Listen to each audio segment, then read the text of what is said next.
We're under the same sky, but the air isn't the same. My feet touch the earth, but I don't recognize these names. I walk these streets, but feel invisible.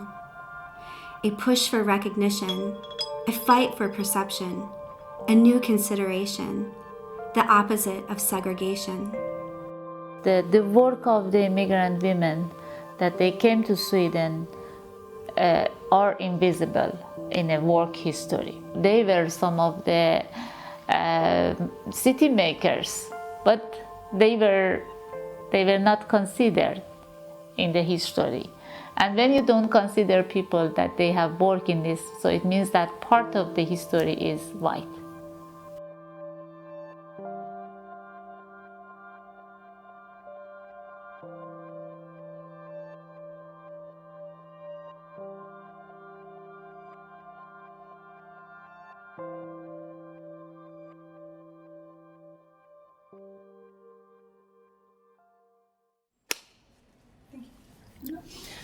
Hi, my name is Valeria. I come from Mexico and from Austria. My father is Mexican and my mother is Austrian. But I've lived most of my life in Mexico. I have traveled quite a lot. I have lived in several countries. I consider myself a world citizen. I love spicy food. Hello, my name is Humayda. I came from Afghanistan. I'm econom. I did my PhD in economy in Moscow. Yeah.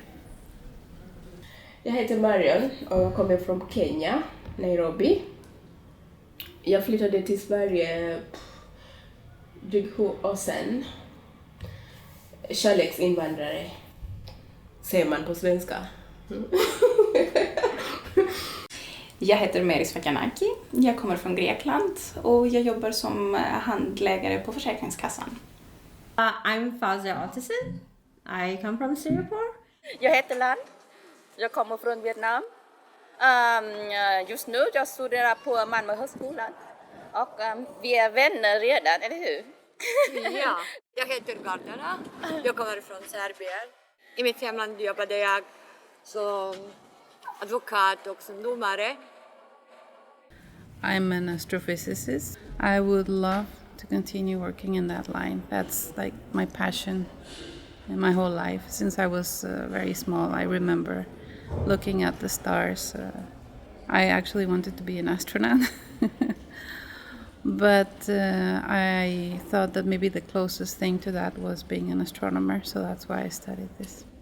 I have worked in my country as a professor at the Pedagogical Institute and at the University of Education. But after that, I was working in the international organizations. Jag har studerat juridik och översättning. Jag har jobbat mycket konsekvent som juridisk översättare. Jag har utbildning som sekreterare. Jag har utbildning som heter business management på engelska, men på svenska säger man företagsekonomi. Så jag har jobbat som ekonomiassistent också i Kenya, där jag jobbade på advokatbyrå. Och sen har jag utbildning som heter freds- och konfliktvetenskap. Så jag kan ju ganska mycket. Gradually we could hear about that this immigrant don't know they don't have any knowledge, they will sit at home and then they just take care of children, so they not go outside. I had a diploma in mass communication back in Singapore. I was working for an oil company for Chem Oil International for almost 11 years. Yeah, but I start from a very low position and I gradually went up. I was a demurrage analyst. Så jag har jobbat här på MAF sedan oktober förra året. som koordinator på barn- och ungdomsverksamhet. Man speglar ju faktiskt sig själv när man möter en annan människa. Det är någonting i den människan som gör att man kanske pratar om det man gör eller att man kan våga ställa de frågor.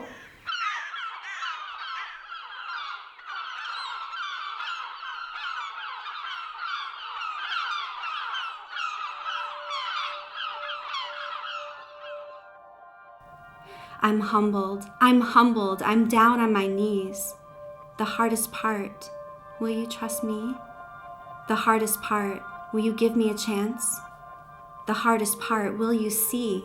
These hands, my heart, these eyes, my mind. I've learned the language of this land, yet can't be included. Am I just a label? Am I just a woman? Aren't I just a human?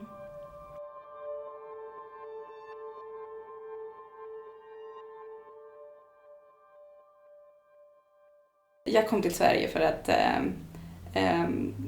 Grekland, alltså det pågår en ekonomisk kris i Grekland. Och jag är en av de många, flera tusen utbildade greker i min generation som har flyttat till ett annat land.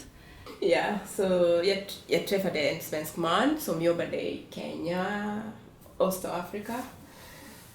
Och sen efter typ ett och ett halvt år bestämde vi att jag skulle flytta. Det var enklare. Ja. Och sen efter några månader började jag studera på Malmö högskola eftersom det var tråkigt att stanna hemma. We come here is because my husband's Swedish. So when I had Taya, we decided when she was 3 years old, we want her to understand and learn the culture and the language. But we won't have the opportunity if we keep living in Singapore. So me and Matthias was thinking that, okay, it's the best time that she's 3 years old. It's a good time for her to just come here. And on top of that, she get to know Matthias' family and the grandfather. And then, from there we'll see how life is. Whether she like it or not, but eventually she does. Och han ville inte att jag ska gå till SFI. Jag vet inte varför. Han trodde det var inte för mig. We take it, we make it or we break it. So we come in as a family till today. De första 2 åren, vi pratade bara engelska hemma.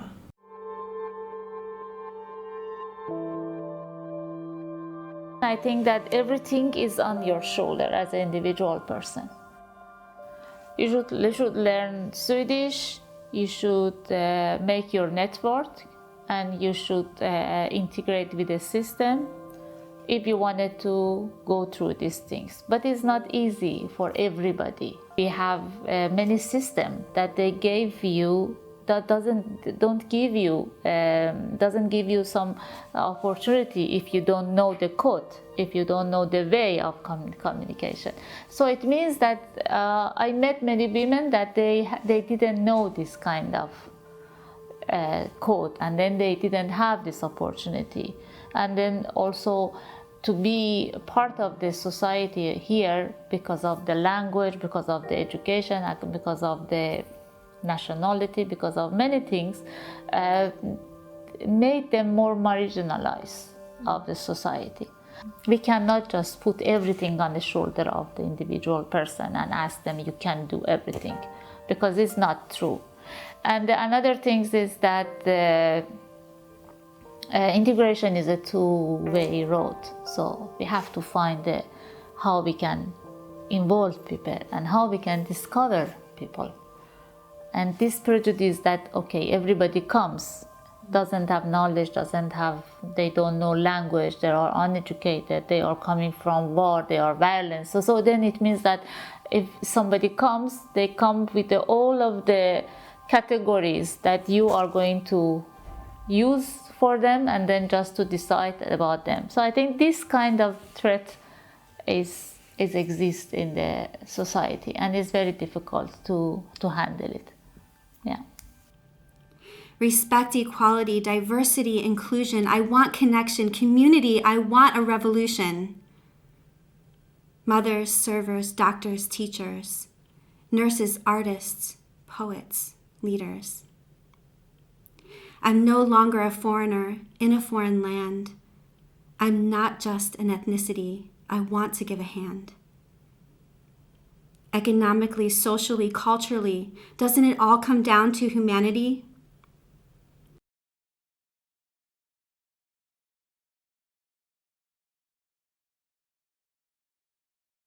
Alltså, första dagen jag anlände i Sverige gick jag till Arbetsförmedlingen, eller dagen därpå.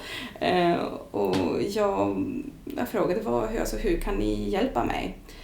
De var inte så villiga att hjälpa mig faktiskt. De sa, men du har en utbildning, du kommer från Europa, det finns ingenting alltså du kan få i ekonomisk stöd. Och det var ju inte det som jag var ute efter. Det var, alltså berätta hur kan jag söka genom er? Alltså kommer det bli till min fördel eller ska jag bara sitta hemma? Nej, men du har ju alla förutsättningar. Du kan sitta hemma och sköta jobbsökandet själv. Och det, alltså jag gillade inte det svaret. Och tack och lov har jag inte gett upp och jag skrev in mig på Arbetsförmedlingen. The dangerous part is that you waste your time and then you will be useless, for example, in next 5 years. Jag fick en arbetsförmedlare som var ganska insatt i det här. Och jag kom i kontakt med Korta vägen som är ett arbetsmarknadspolitiskt program för nyanlända. Och jag började 2-3 månader efter att jag kom hit och folk bokförde mig i Malmö. Så det gick jättefort. Alltså jag kom i kontakt med Anjali och Carpe Sofia och IKF genom Korta vägen. Och det öppnade nya dörrar. Alltså det ena ledde till det andra. Jag fick min examen 2014. Ja. Och då bodde jag själv med min son. Sometimes it's hard for me. Sometimes I'm very feeling myself weak, very weak. I'm thinking, no, I cannot do anything. I am like, there is no family and nobody here. It's very difficult. Sometimes I am thinking, why I am here, why I came like this. But then I say, no, life is going on. So now I'm alive, so I should continue my life. And I should be strong. Alltså svårast är ju att man kommer hit och man känner ingen. Och det är ju svårt för att man behöver ett nätverk, man behöver kontakter för att kunna hitta jobb. Because I go crazy. Because in my whole entire life, this is my first time in my life that I do not have a permanent job. And it never happened to me. And you imagine if you've been working before and you never work and it's like, oh my God, I'm living in a cave. I don't socialize and I don't know what's going on, what's happening. If I'm not strong, so who can take care of me if I'm sick, if I don't take care of myself? So I am thinking, no, I am in a nice place, in a nice country, and I have a job, and I can take care of myself. I have some friends also.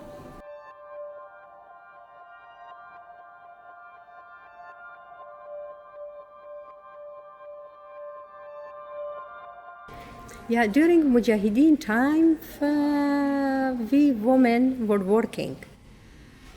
Just with women should have hijab and scarf.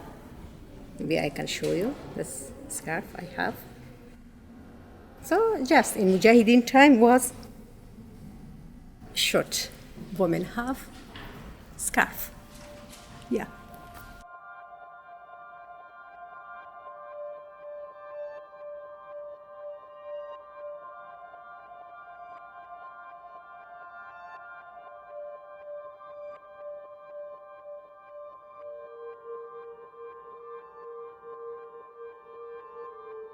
But during Taliban time, I was working at the university.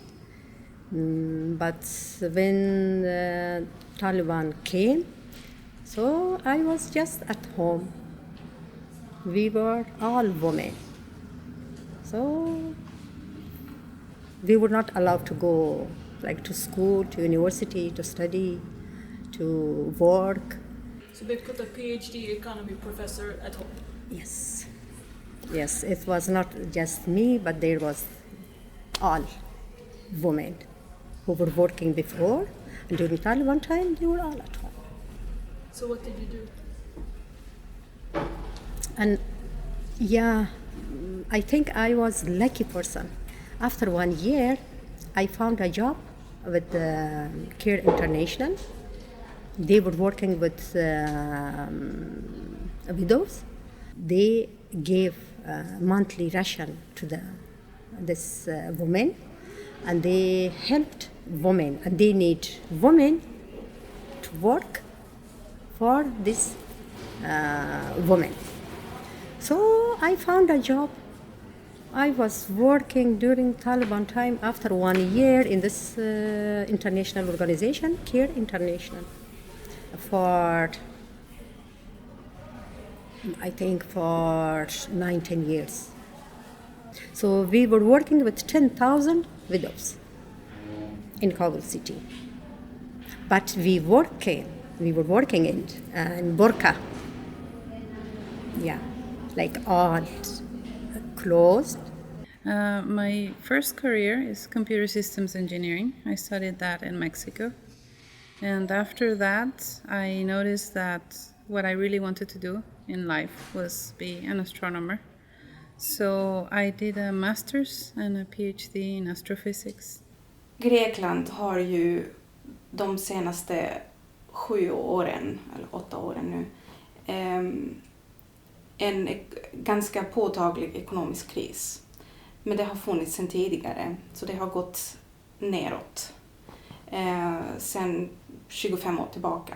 När jag pluggade och jag hade mina ambitioner att liksom fortsätta med det, då var det redan på gång att hamna i den situationen som det hamnade 2010. Och jag var med på den resan att men för varje år så var den alltså minsta lönen gick alltså det blev ännu lägre. Och sen insåg min generation att men här finns det ingen, alltså det är ingen bottom. Och vad ska vi göra, hur ska vi klara oss? Och jag såg en efter en mina vänner som började flytta från Grekland. Och jag tänkte alltid på att flytta själv, så det var en självklarhet för mig. Jag kände att men här har jag ingen framtid, alltså jag kan inte klara mig på de villkoren. Det går ju inte att skaffa familj med 500 euro lön.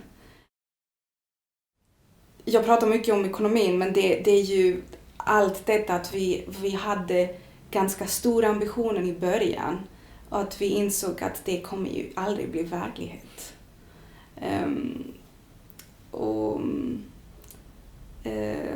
Att nästan alla mina vänner flyttade därifrån gjorde ju också att jag hade ingen anledning att stanna i Grekland. Jo, visst hade ju det är mitt land, mina föräldrar, hela min familj är där. Resten av mina vänner är ju också där. Alltså ingen vill ju lämna sitt land. Men det finns liv i andra länder också. Det är ju spännande på något sätt. Jag hade en mamma, hon är borta nu, men hon jobbade som lärare. Hon var jätteduktig och vi var många i min familj. Pappa var där i början och sen, jag vet inte vad hände, han var inte där längre, men hon tog hand om oss alla 8. Och i Kenya betalar man skolavgift, allting. det finns ingenting gratis.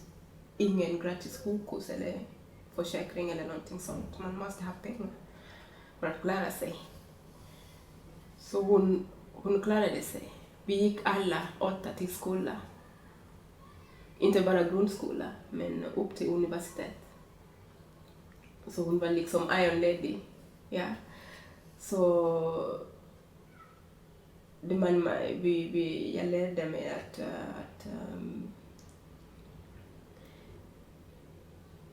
att jag måste klara det för mig själv. Jag vill inte liksom vara beroende av någon. Och sen, jag brukar ha mål hela tiden. Att nej, jag måste nå det här målet. Annars klarar man inte sig, tror jag. In my case, I think I was very lucky. My parents never made a distinction for me being a woman. They allowed me to play with whatever toys I wanted to. I got to play with cars because I really liked cars. And they knew that I loved the space, astronomy, astronauts. So they got me lots of books about the universe. They were really very encouraging in that sense. But I have noticed that many other parents aren't like that. They don't encourage girls to study math or to study sciences in general. And they don't think girls are good enough for some reason. It's been a blessing time being here. It's just that the first time for me it's kind of a culture shock. In Singapore, it's like everything is a fast pace. Everything is like well developed.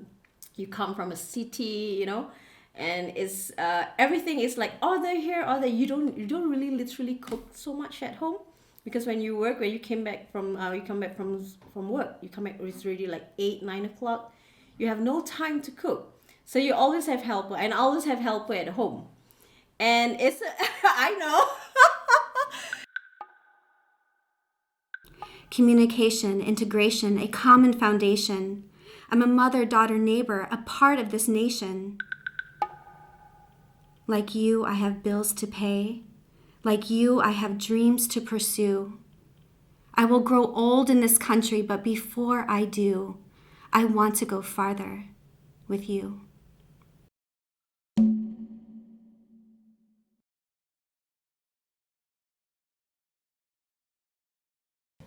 Det var jättejobbigt i början. Liksom, vi umgås väldigt mycket med min ex-familj. Så när vi träffades, varje gång vi träffades så började de på engelska eftersom de visste att jag kunde inte svenska. Men bara efter några minuter så började man på svenska. Så jag fick sitta där och undra liksom så här, vad vill jag göra? Jag har inte problem med att träffa någon och prata med någon. Men de måste ha tid att prata med mig. Tia, can you help me? I mean, like, we tried to speak Swedish. And she's like, nej, du tar så lång tid. Nej. She was like, vad sa du? Och jag måste... Språket är ju kommunikationen, och kommunikationen är ju allt. Man kan inte socialisera på samma sätt som om man pratar sitt eget språk och inte har språkbegränsningar. Jag har inte samma humor som jag har i mina andra språk.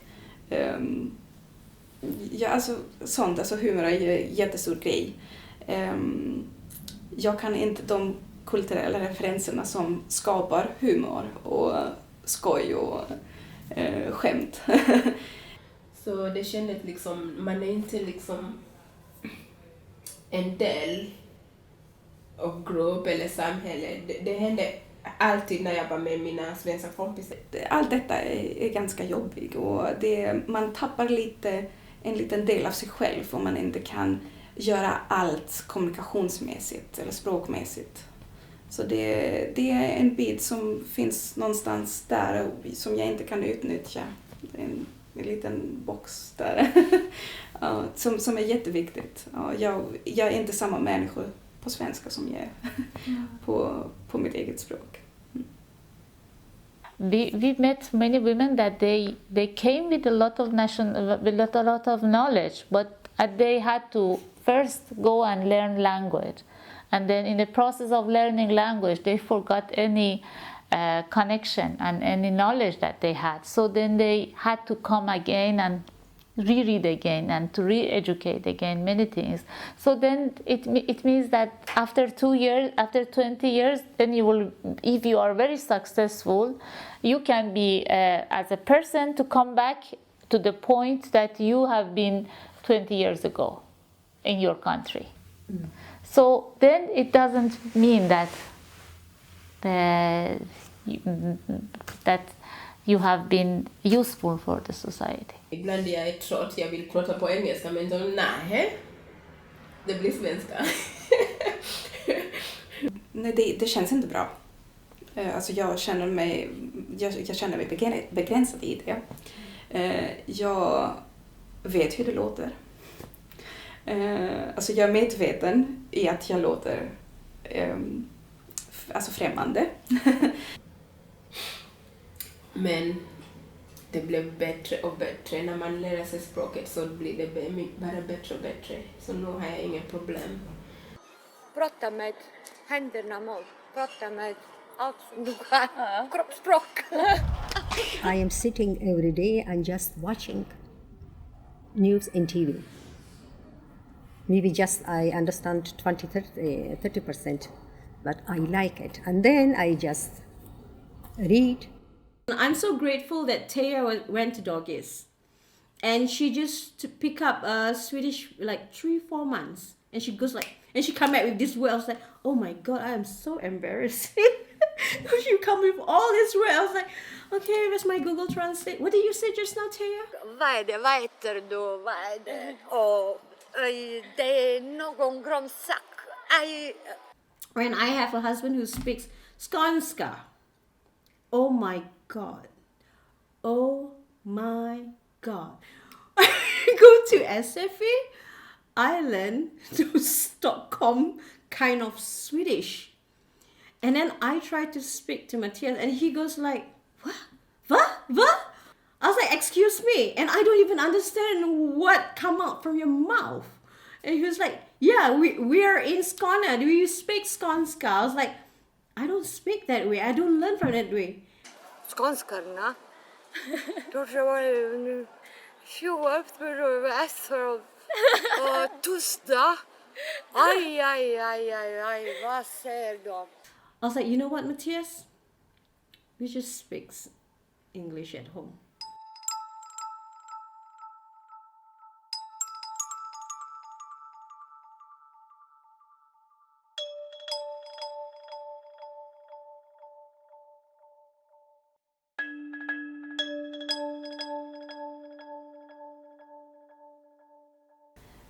Jag tycker att det är arbetsmiljön. Och arbetskulturen. Att man får säga att man inte kan, att man inte vet, att man inte kan klara av.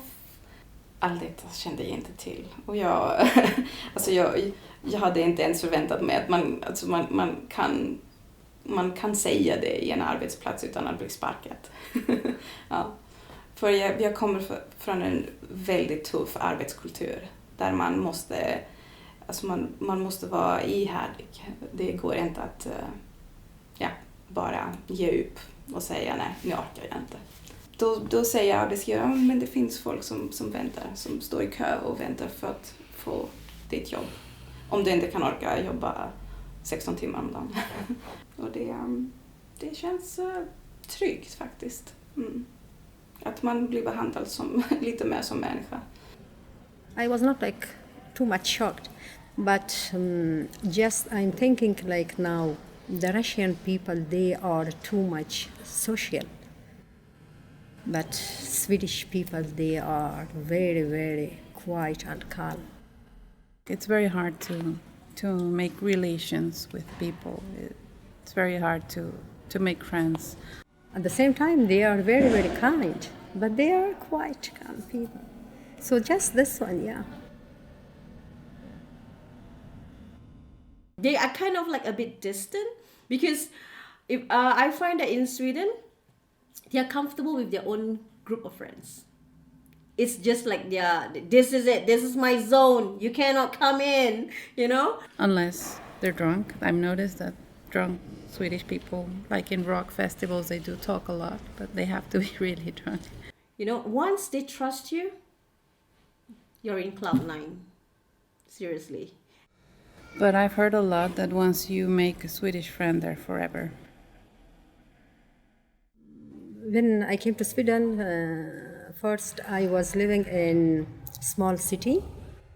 Once a week we had like this fika program, cafe and cookies, tea, church. So they were very nice and they were talking and they were like social people in that place. But in big cities like here in Malmö, they are a little bit different. I'm in this country. I have to respect their culture. That's how they are. But then, this is me. I'm going to be me, myself, yes. But then I will show to them that I'm not a danger. I'm not an enemy. I'm here to integrate with you guys. When you have fika, in fika time, you can talk and you can find like friends, I think. And you can share like ideas. Maybe you can find job maybe through this conversation when you have during fika. I think that's nice. That's good, yeah. I like it.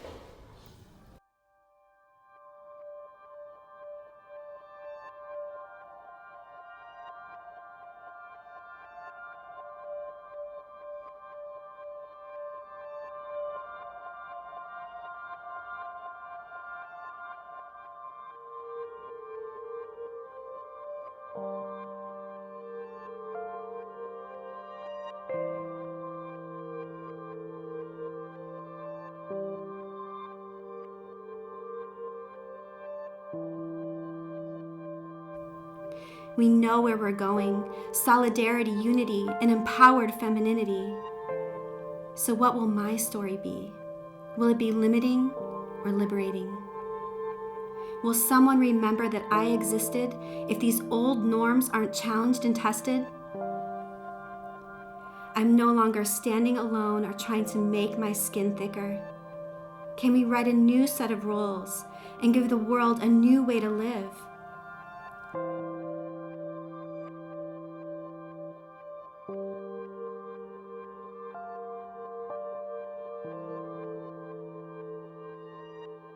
If, like an example, if you come from Asia, maybe you work as a receptionist, and then after which you come here, because in Sweden you don't really require much of a receptionist or an admin assistant because everybody do it themselves. But then imagine from this kind of receptionist, these girls, they will start like, okay, they can't find a job that suits them, so they will end up with like, maybe I do a part-time cleaning, part-time this and that, or like they start having this nursing course. Och det har varit också att om man har ett utländsk bakgrund, så om man träffar handläggare på arbetsförmedlingen eller hos myndigheterna, så de är van vid att säga nej, men vi behöver människor inom vården. Det är enklare, lättare. Och jag fick höra också själv sådana grejer. Men jag sa att nej, det är inte min grej. Ja, jag har någonting annat. Jag har någon annan ambition i mitt liv. Jag vill göra någonting annat med mitt liv. People come here and then at the beginning, before asking them where you come from, ask them about their capacities, ask them about the knowledge that they have, ask them about the experience that they have. So then they know that this is a kind of CV. Jag har bakgrund som finansbank i mitt land och jag jobbat som kredithandläggare för 7 år i mitt land. Jag kom hit med min man. My name is Arzu. I'm from Iran. I'm 28 years old. I studied chemical engineering in my country. My name is Mirjana. and I'm coming from Macedonia. I'm working for the Embassy of Macedonia, presenting and attracting foreign direct investments for Macedonia and export promotion of the country to Scandinavia. I come from an oil background. I tried sending my resume off, so help me God, so many times. But that doesn't mean I give up. I mean, like, I knew that, okay, fine, I have to do something about it. So this is the thing. I mean, like, if you really want that job, you mean like it's difficult for you to find a job? Have an open option. I'm up to anything. I mean, like, I just try anything that I can because it's a platform for me to start working in Sweden. Så jag hade inte varit ambitiös och jag vet vad jag vill. Och det är kulturkrock kanske i Sverige. Egentligen. Du får inte vara liksom duktigare eller någonting. Eller man får inte... Jag tror att man får inte visa att man är duktig.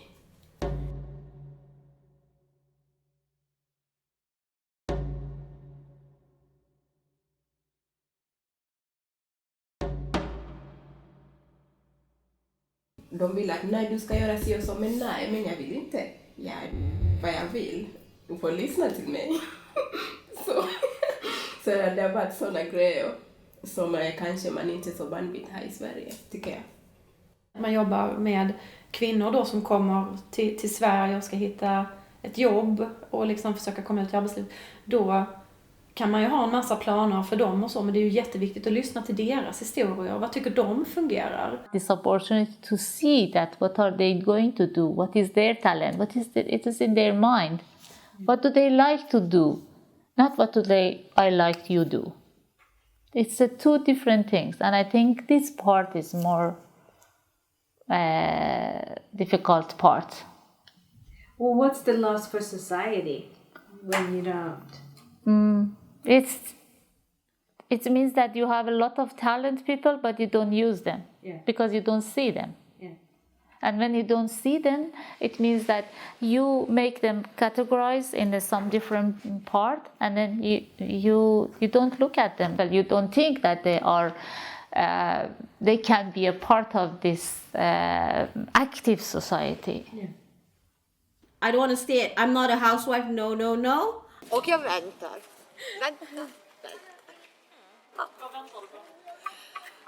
Jag väntar någon praktikplats.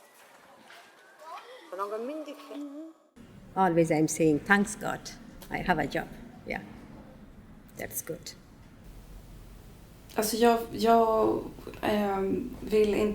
jag vill inte sluta utveckla mig. Och det känns jätteskönt att man kan göra det i Sverige. No housewife, not me, definitely not. And I just want to improve myself to be better. And then I want to be out in the society. Jag tror det är alltid viktigt att man vet vad man vill med sitt liv. In a women making history, when we discussed with women, so there were many women that they knew the language and then they had education, but they didn't have opportunity to include to the system. I just literally put myself out there, mingle around with blogs, get into EcoF workshop, meet people from other channel and everything. I just want to be active in a way. I just want to do something that I know that I want to be involved, to meet people and especially to learn about Sweden. Att gå sin egen väg och lyssna till sig själv och sina drömmar och göra det tror jag är viktigt, för det leder en rätt många gånger och den leder en till nya upplevelser. Och när jag började jobba som sekreterare på advokatbyrå i början så jag såg bara till mig att nej, jag ska börja här, men detta är inte liksom, jag vill inte stanna här. Jag vill någonting annat. Our impression of women not being able to do many things because they're women, which makes no sense. Även nu när jag sitter här så vet jag att mitt mål är fortfarande någonstans där uppe. How long did it take for you to get a job in Sweden? Oh dear God, 3 years. I've been through with a lot of people around here. I mix around with a lot of non-local, and they had a very good background with a lot of degree. I mean, a position that you can never say no with their skills, with their paperwork and everything. But unfortunately, they are not given an opportunity. Maybe one thing is because of luck. Maybe one thing they didn't get the right person to introduce them. But honestly, here recommendation is so high. There's a lot of competent people here in Sweden. There's a lot. I mean, when you see Sweden is just like, especially those people, it's like a multiracial here. To be honest, in Malmö, you can see a lot of people, and they come from a very good background. They come from a good, so it's a tough competition. And then on top of that, of course, like I said, language is important. And once you get that language, I mean, like you have that skill, that good recommendation, your life is quite smooth actually.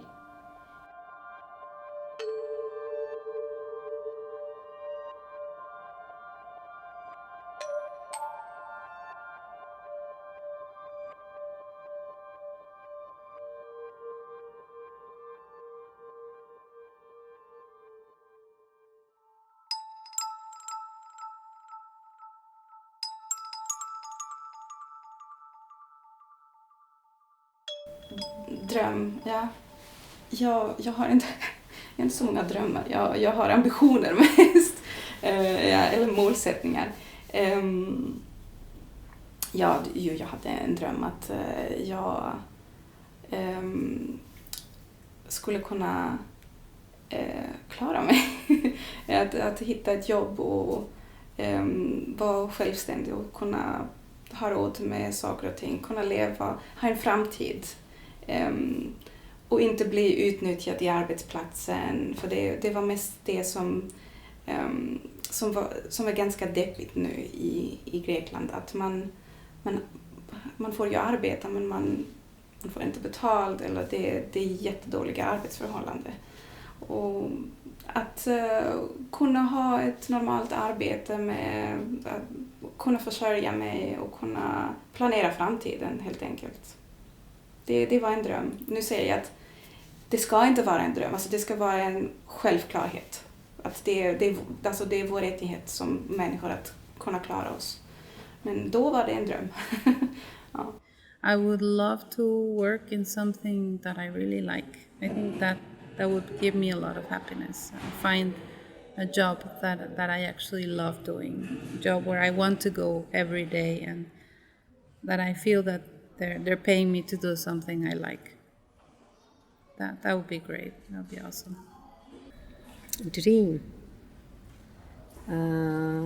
Dream like to travel and meet and see my family, because I am here in Sweden like 4 years, and I haven't met my family.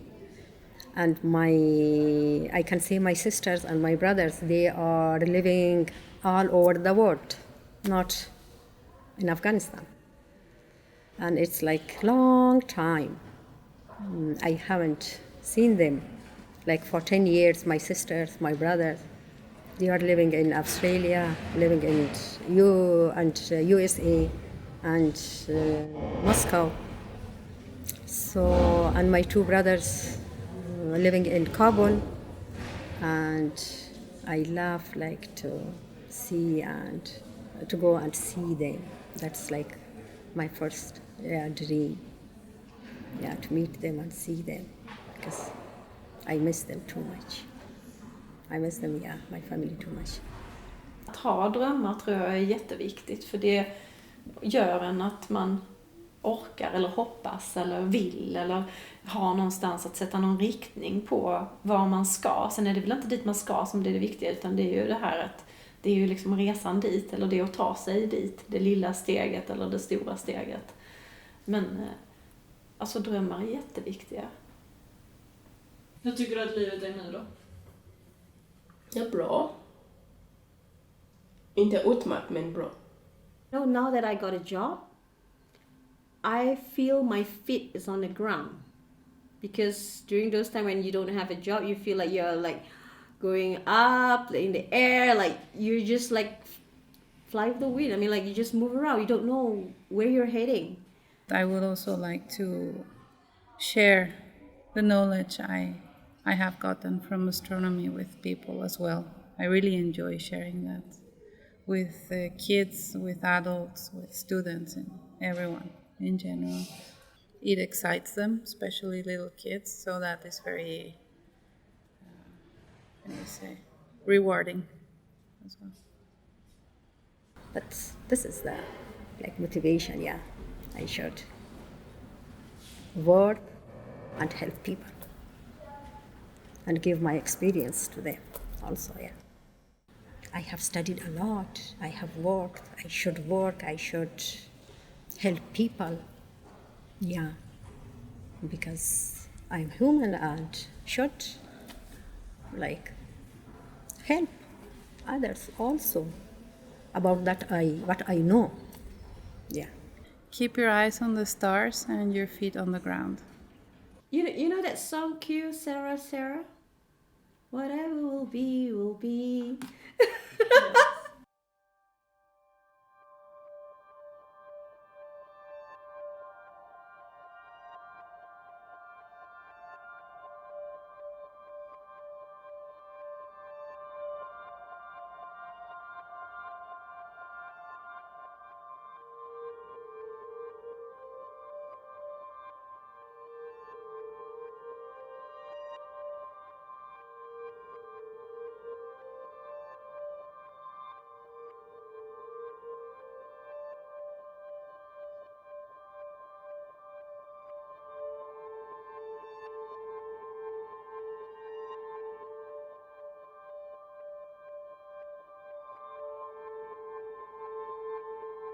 Alla vi som bor här har ett ansvar och en möjlighet att förändra.